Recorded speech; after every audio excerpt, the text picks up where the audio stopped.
Brother Lester ang kontrolin ng dila? Oh. Ano sabi ni James? Kaya ba? Gusto niyo po bang malaman? Ano ang sabi ni James? Kaya bang kontrolin ng dila? Ito sabi ni James. Nag-example siya sa mga hayop. For every kind, bawat uri ng beast. Maybe say beast, ano yan? Hayop. May apat na paa. Basta hayop. Bawat uri ng hayop at bawat uri ng ibon at ng ahas at ng nasa dagat is what? Tame. Napapaamo. Yung ahas, mapapaamo. Yung mga lion. O diba si Daniel? Lion's Den. Umamo yung mga leon. Napapaamo yung mga hayop. Pero ang dila ba kaya kontrolin? Okay, anong sabi ni James? But the tongue, matay. And no man tame. Walang sino mang tao na makapagpapaamo because it was unruly, evil, full of deadly poison. Pag nakakita kayo ng crossbones, tsaka may skull sa container, ano ibig sabihin niyan? Pwede bang inumin? Hindi. Nakakalason. Hindi pa nakontento si James, listen carefully, church. Sinabi pa na unruly, mahirap i-rule, evil, at saka poisonous. Nakakalason. Nasagot ko ba yung tanong natin? Kaya ba kontrolin ng dila? Walang sino makakapag-control na. Yung dila ni Fidel, hindi ko kayang kontrolin. No man can tame. Yung dila ni Sister Divine, hindi ko yung kayang kontrolin. Kahit pa ako pastor ni Sister Divine, hindi ko yung kayang kontrolin. Yung dila ni Lester, hindi ko kayang kontrolin. Yung dila ni Jenny Lynn, hindi ko kayang kontrolin niya. No man can tame. Malaki problema natin? Opo. Napakalaki. Pero alam niyo po ba, may kilala ako na kayang kontrolin ang dila natin. Sino po? Amen. That's the good news. Amen. By the grace of God, amen, we can control. Yun ang advantage ng Kristiyano. At magpasalamat tayo sa Diyos dahil Kristiyano tayo. Amen. Dahil ipapahamak talaga tayo ng dila natin kung walang Diyos. Amen. Walang kukontrol dyan eh. Amen? Amen. Kaya kung hindi ka Kristiyano, talagang walang kukontrol yan. Kung hindi natin kinikilala talaga Diyos, wala talagang kukontrol yan. Kaya mga kapatid, kung minsan akala natin believer, bakit hindi mapigil-pigil, bakit hindi kaya mabago, hindi nababago buhay nito? Nung pala hindi Kristiyano, mukhang Kristiyano lang at naging Kristyanuhan lang. Are you listening, church? Amen. Nakakawawa po ang sitwasyon pagka ganun. Praise God! Meron tayong Panginoon. Amen. Na kayang kontrolin yung dila natin. Amen. Yung alon, yung hangin, kayang kontrolin ng Panginoon. Nothing impossible with God. God can control our tongue. God can control. Ano pa sabi ni James? Therewith, bless we God, even the Father, and therewith curse we men, which are made after the similitude of God. Ano sabi ni James? Sa iisang dila. Isa lang naman ang dila natin. Yung ahas, yung dila ng ahas, dalawa, di ba mga ganun. Pero hindi mo ganun dila natin. Sabi ni James, isa yung dila natin, pero sa iisang dila, dito natin pinupuri ang Diyos. Pero pag uwi nyo ng bahay, doon naman kayo nagmumura. Nagagalit. Nagagamit natin sa pangsumpa ng tao. The same what? Tongue. Diba sa yan? Paglinggo, we praise you, O God, for the Son of His love, and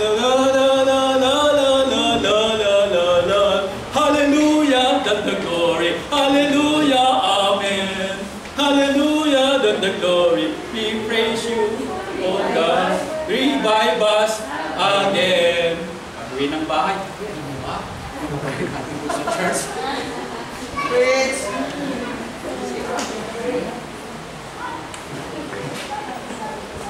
Inconsistent. Our tongue is inconsistent. That's why it is important na may Diyos ng kontrol. Anong sabi ni James? Out of the same mouth proceeded blessing and what? Cursing. My brethren. Ito sabi ni James. These things ought not so to be. Hindi dapat ito nangyayari. In other words, we need to overcome. Hindi dapat nangyayari ang inconsistency ng dila natin. Hindi dapat nangyayari yung word of iniquity ng dila natin. Hindi dapat nangyayari na unruly evil yung dila natin. Hindi dapat nangyayari na yung dila natin ay napakahirap pakamuin. Yun ang sinasabi ni James. Hindi dapat nangyayari. Sabihin niyo sa katabi niyan, hindi dapat nangyayari. Napuri ka ng puri sa Diyos pag uwi mo. Inconsistent yung dila mo. Hindi dapat nangyayari. Then, sabihin sa katabi niyo, we need to overcome. By the grace of God. Here to overcome. Kaya natin yung sa biyaya at tulong ng Panginoon. Amen. Wow, di ba? Amen. Pwedeng mag-fellowship ng 7 araw, walang patid, na walang ganon, amen? Walang dismisan. Kaya mo ba yun? Kaya. Kasi ang goodness ng Diyos, pag-usapan mo na isang linggo, di ba yan maubos? Wala nang pagkabata mo, yun ang ikwento mo, yung kabutihan ng Diyos, di maubos. Ilista mo yan, ang daming pwedeng pagkwentuhan ng kabutihan ng Diyos na ito ay nagpupuri hanggang pagdating sa bahay. Amen. Well, of course, nagdidisiplina tayo. Pero sabi ng Bible, magalit ka pero huwag kang magkakasala. We can. By the grace of God. At ito po ang isang tip na binigay ng Salvis. Alam nyo, church, kailangan talaga ginugwardyahan ng dila. At ang pagwardya sa dila, hindi lang pagkatapos ng preaching na ito. Kailangan po araw-araw. Araw-araw. Biktima tayo araw-araw dito. Kaya kailangan natin pag-pray araw-araw. Sa Diyos, Lord, tulungan niyo po ako. Nagbigay ng tips o ng instruction ang psalmist si David. Ano po sabi ni David? Ito ang magandang prayer every morning. Lord, set a watch, O Lord, before my mouth. Keep the door of my lips. Keep the door of my lips. Set a watch. When we say set a watch, bantayan. At panatilihing nakasarado. Hindi ba? Panatilihing nakasarado. At bubuga lang yan kung may sasabihin na maganda. Pero kung wala namang sasabihin maganda, Lord, panatilihin mo na lang kung nakasarado. Amen.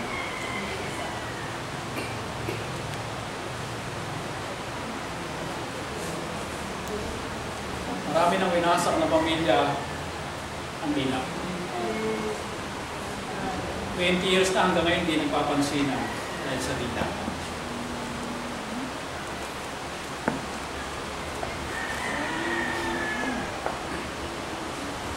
Napiliin na lang Panginoon na nakakalito. At bantayan ko. Set a watch. Every morning, church, maging tayo, maging aware tayo sa dila natin. Bago naman ilarga nito yun, iisip mo na eh. Amen? Isipin mo na, Lord, ikwento ko ba to? Kasi kung isa mga tao talaga parang lalag na ito pag hindi ko na ito. Pag hindi na ikwento, tumutuloy talaga yung lagnat. Parang gano'n ang pakiramdam niya. Huwag ganun. Parang barad. Set a watch. When we say watch, di ba pagbabantayan, Brother Lester? Bantayan ang dila. Mapagbantay tayo dapat sa dila. Because we are responsible sa ating dila. Hindi responsible yan yung kapwa natin. Tayo mismo ang responsible sa dila natin. Maraming pagkakaibigan, ulit hindi mo ma-invite. Minsan hindi ma-invite sa friendship day kasi wala na, sira na. Nagkasiraan ka na. Di ba? Nagkasiraan. Minsan yung magkasintahan, nag-break. Bakit? Nagkasiraan.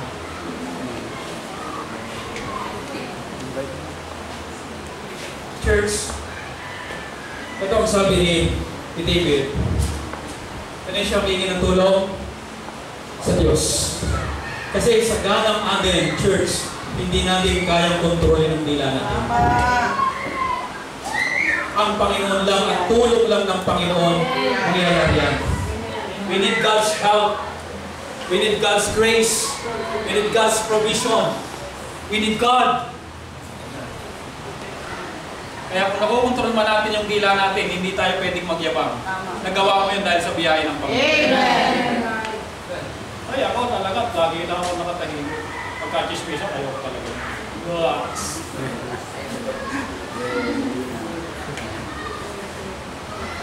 Biyaya ng Panginoon.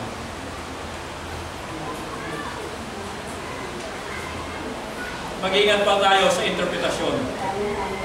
Kailangan po kumprontahin yung tao kung ano talagang dahilan. Maging malinaw ang lahat. Bago umusad yan, mapakalat at mabalita sa buong barangay, kumprontahin mo na yung tao. Okay? Lord, set a watch, O Lord, before my mouth. Keep the door of my house. Kayo po ang magsara nito. Kayo po ang magbantay po nito. Sa gayon, bawat bibig kasi nito, sabi ng Bible, maging ang inyong conversation ay magkaroon ng lasa. May lasa. Hindi ko say, mapakinabangan ng hearer, hindi basura. Matututo, may encourage, may inspire. Amen? Amen, church? Amen. Mahirap, pastor. We can by the grace of God. Amen. Bakit po tayo nahirapan kumina sa ganyan? Kasi for how many years ganun yung dila natin? Nasanay at nakasanayan. Ngayon, kung tayo ay magiging aware na, babantayan na natin, may bantay na. Hindi makakapasok basta-basta ang smuggle goods. May bantay eh. May mag-check eh. Amen? O, check-checkin. Baka mamaya may bomba yan. O, baka mamaya bomba yung ikakalat ko. Ay may bantay. I-check muna. Amen? Amen. Hindi yung buga na lang ng buga. Hindi yung control. At yan, kung may mga taong ganyan, hindi niya makontrol, ayaw kumontrol. Ayaw kumontrol. Ibahin ang usapan. May iba naman yan eh. Amen? Ang usapan eh, ang pinag-uusapan ng minsan langgam, napunta sa elepante. Naiiba, di ba? Kaya ibahin yan. Pwede bilis yan. Amen? Amen. Kapag napupunan nyo ng, teka lang, may nalalait na sa usapan natin. No? May nadidik-dik na sa usapan natin. May nasisiraan na ng pagkatao sa usapan natin. Ibahin na usapan, huwag na ganun. Amen? Amen. Ngayon, kapag talaga ayaw tumigil, iwanan na. Amen? Sabi ng Bible yun, iwanan. Kasi hindi ka makikinatong dun eh. Tama. Kapag pang inaalok sa'yo, yung may double ano na gano'n, may iskal, iinumin mo, poison, hindi eh.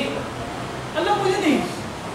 Kung may understanding tayo about our tongue, ma-identify mo ngayon kung ano lason, kung ano yung evil. Amen? Church, lahat tayo biktima. Lahat tayo nagkaganito. Lahat tayo nagkaganito. Amen? One thing na dapat natin gawin una, humingi ng tawad sa Diyos. Simula ngayon sa biyaya ng Diyos, guard our tongue. Ipag-pray yung ating dila.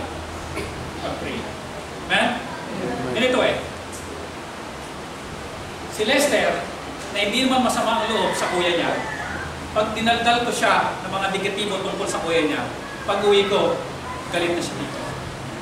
Amen? Isang tao lang yun. O, pero kung idinaldal ko sila sa inyong lahat about kay Junel, lahat kayo pwedeng magalit kay Junel. Samantalang wala naman kayo kalam ko na okay naman kayo lahat kay Junel. Nakikita mo pa yung mga church. Amen. Gaano kaya kumontrol ng dila, hindi lamang ng isang tao, o hindi ng maraming tao. We need to guard our tongue. Every conversation, every text, every post sa Facebook. Kasi yan appearance din yan gusto mo sabihin Are you in church? Amen. Guard. Guard. Guard. Guard. Amen?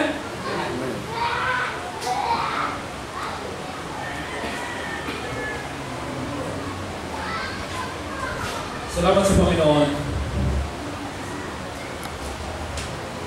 Tayo hindi tayo perfect. We commit mistake. Pero salamat sa Panginoon talaga. Even our tongue. Kaya po ng Panginoon. Amen. Kaya po. Pastor, ito na yung pagkatao ko madaldal talaga ako O talaga, sasagana mo di mo talaga makakaya. Hindi mo kaya. Hindi mo kaya. Pero may Diyos. Amen. Talk to God. Pray.